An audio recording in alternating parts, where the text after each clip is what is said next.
part 5နေနေပေါ့နော်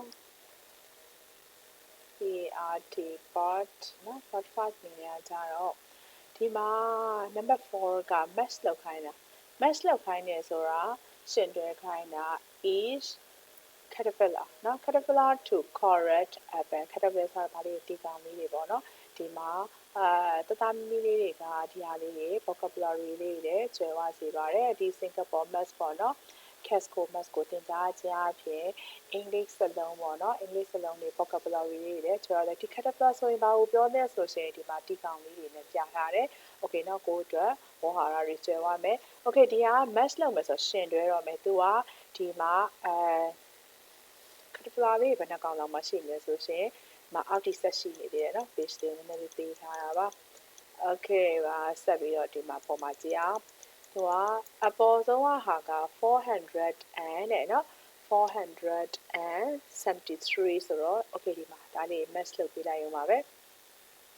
473ဒီညမှာဒါလေးနဲ့ဒီက apple လေးနဲ့ပေါ့နော်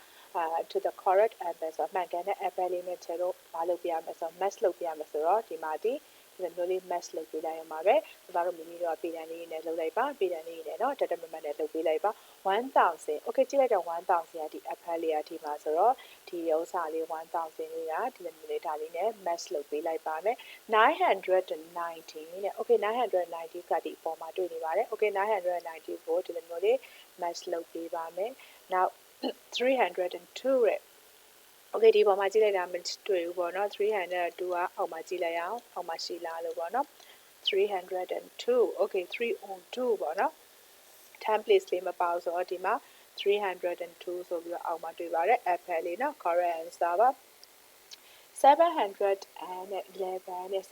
က11ကဒီမှာပဲတစ်ခါတန်းတွေ့လိုက်ပါပြီနောက်တစ်ခါ814နဲ့814ကအပေါ်မှာပါ apple လေးက814ဆိုပြီးတော့ဒီလိုလေး match လုပ်ပေးပါမယ် okay နောက်ဆုံးတစ်ခုပဲကျန်တော့ပါတယ် latest နဲ့620တဲ့ okay ဒါပဲကျန်ပါတော့တယ်620ဆိုရင်ဒီလို match လုပ်ပေးလိုက်တယ်ဆိုလို့ရှိရင်ရပါပြီ okay စူးစမ်းပြီးတော့တသားတို့မိမိတို့တွေလိုက်ပါပြီးတော့လုပ်ကြည့်ကြပါလေ့ကျင့်ကြည့်ကြပါ